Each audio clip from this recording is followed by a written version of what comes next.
Hi, I'm Dave, welcome back.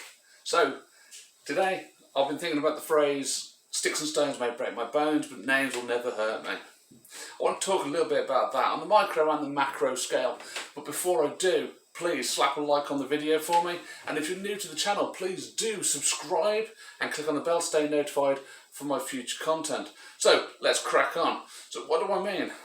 Before I say anything else, I just want to say, let's change the saying a little bit.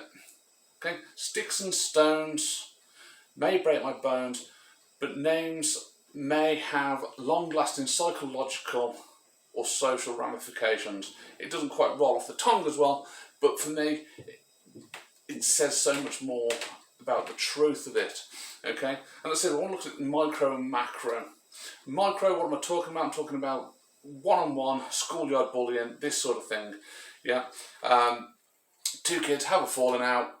It's not an ongoing thing, it's just a one-off. They fall out and they start calling each other names. Why do we call each other names? Because we naturally dehumanise each other in order to get a feeling of superiority to give us control over the other person. So when we have a disagreement, we want to have the upper hand, we dehumanise each other. It can be as simple as that. Okay. The problem with it is that when we dehumanise, studies have shown that when people have been exposed to language and imagery which dehumanises a group of people, they become sympathetic to violence against that group, or maybe more willing to then participate in violence against that group. Okay, and this is the long-term and macro scale problem. So on the micro, when two kids have this fallout and start calling each other names, yes, it's just name calling, and kids tend to pick on the things that are most obvious to them that makes them stand out from them. You know, a weight problem, maybe one of them smells different, maybe one of them's poor. These things are very wrong, but kids pick on obvious things such as this. On a relationship with a more macro scale, it may be they start picking up on things that they've heard elsewhere and they start repeating racist language, homophobic language, things against people with disabilities. Okay, if they're seeing people who are different because of any of those reasons. So those are the macro scale things filtering down to the micro level. But generally kids pick on silly little things and they call each other names based on those, just to try and get the upper hand, and it goes no further.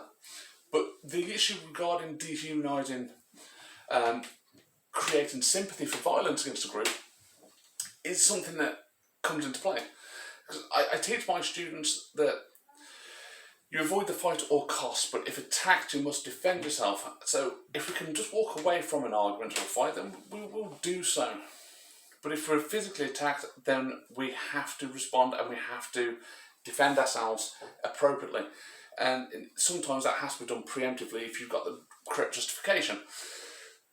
But when I talk about this saying of sticks and stones, well, if somebody's there and they are dehumanising you, especially if it's using something which has historically been used to oppress groups, somebody starts throwing around racial slurs, starts throwing around homophobic slurs, things like this, there's a good indication there that this person has already been exposed to enough of it that they're going to be sympathetic to violence.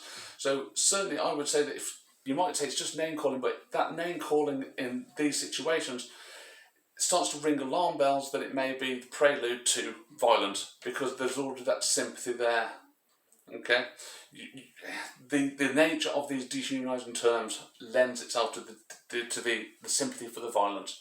So this is, I've said this on the previous video, we've got to be very careful what we say around our kids and what phrases we use. And if you're still using terms around your kids, you've got to understand that even if you don't mean anything derogatory by them, they're just things that you've said because you come from a particular background or you're raised in a certain period, that those things have a trickle-down effect and kids pick them up and it desensitises them and it makes them sympathetic to violence because those groups are becoming dehumanised. So we have to be careful. So on the macro scale, we just have to be careful for anybody. If somebody starts calling names, yes, it's names, but the name calling can be the prelude to violence because it is somebody trying to dehumanize you. Okay, all of a sudden they stop calling you by your name. All of a sudden it's you're fatty, yeah, or whatever it is that they're doing on the score. Yeah, okay, it's something other than your identity which dehumanizes you. Now, does it hurt? Physically, no, but as I said, you don't know what somebody's going through, and you can't tell somebody how to feel. And feelings, whoever you are, yeah, your feelings count, and they do hurt. And you can control yourself, you control your response, but you can't control your feeling. You can't control other people. So when somebody's calling you these names, somebody's trying to provoke you into a fight, and somebody's dehumanizing you, and you're doing your best to walk away, I'm not saying you don't feel victimized by these things, because absolutely you're within your rights to do so. And these things can stay with you for a very, very long time, especially if there's been a repeated behaviour, a pattern of behaviour, whether that's on a personal level or on a cultural level. So names can hurt. It's not just physical, okay? And then, of course, as I go on, I'm going to talk about the macro. What do I mean by the macro? I touched on it but there's been a lot of examples over the last few years of the government using dehumanising terms. Okay, you've seen the likes of Donald Trump. You've heard about clippings of Boris Johnson, the UK Prime Minister, using phrases to describe people, using objects, animals, or crimes rather than the actual identities of the people themselves. So I'm not going to repeat them, I'm not going to get down that argument, but what I'm saying is when you have somebody in a position of authority using this, and certainly when it looks at certain campaigns that we've had in the UK, and those campaigns have tried to dehumanise groups of people as well, primarily people coming into the country, so to dehumanising them, they're just immigrants, they are refugees, taking away their identity and just making them a threat, then this causes this same effect. Okay, it causes this sympathy for violence against a group, and the people who've used this language, they know this, they do know this, otherwise they wouldn't use it. They're playing to people's fears, and they're using language which dehumanises so that they can assert power and authority, and it generates this sympathy to any kind of violence against that group. That has been used in the past. It is the way language was used against slaves, and it is the way that language was used against the Holocaust, okay, against the Jewish community. Okay, people were completely and utterly dehumanised. This gave confidence to people who wanted to have violence against those people, and gave them confidence to be violent and enact that violence, but it also created that sympathy within a community which allowed it to happen and take place. It is still happening, okay? Maybe not on that scale, but it's still happening. It's still, it's more insidious now, but the language is still there, it's still being used. People are still using racist terms, homophobic terms, using derogatory terms against people with disabilities. Anywhere where there is any kind of difference, people use a derogatory term, which is something other than the person's identity, in order to dehumanise them, make themselves feel better, but it has that effect of desensitising people and creating the sympathy for violence. And this is where I say name calling has a much bigger social ramification. So do names hurt? Yes, they do. They hurt on a psychological level, they hurt your feelings, but they also hurt society. Because when people feel comfortable to use derogatory terms commonplace, then it becomes more widespread. As I said, people then get more confidence to speak up and use these terms, and as more people use them, more people are exposed to them, more people become sympathetic. And then when violence does take place, because they feel confident that they can enact violence because of this growing sympathy, then people go, oh, you know, it's not me, I'm not racist, I'm not sexist. But if you've used terms, or you haven't challenged somebody that you have heard, then, you know, you've added to it. So we have to start checking ourselves.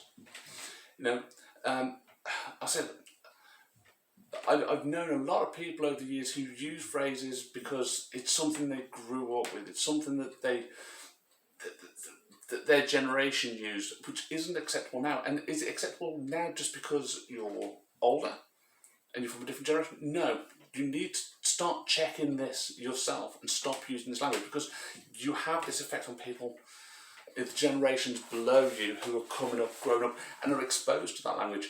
So, sticks and stones may break my bones, but names very much do have psychological and social ramifications beyond what we see in the immediate aftermath. So, folks, the phrase sticks and stones, I'm not a fan of it.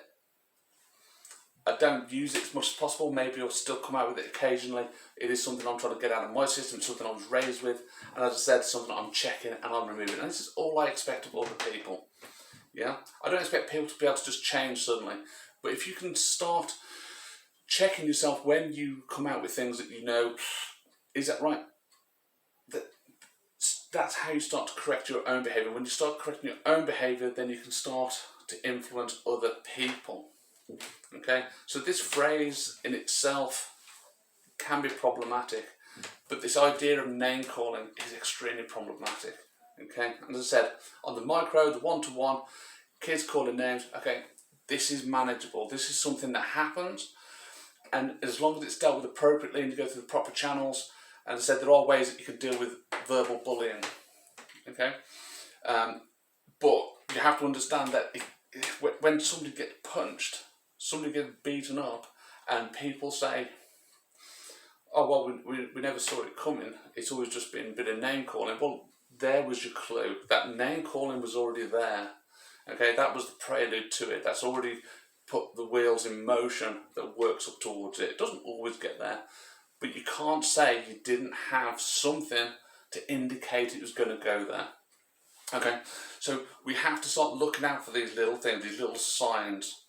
And as I said, start checking your own behaviour. If there are things which you do or say which may be considered to be, let's say, off colour, maybe considered to be derogatory, which you never stop to think about, this sort of social ramifications and how it has this knock-on effect, then now is the time to start thinking about that use of the language. And as I said, by doing that with yourself, it has that trickle-down effect through the next set of generations. Folks, those, as I said, my thoughts for the day on sticks and stones. I hope you enjoyed the video. Thank you for watching to the end. Please do slap a like on the video, leave a comment if you want to, and I'll see you again soon in the next video.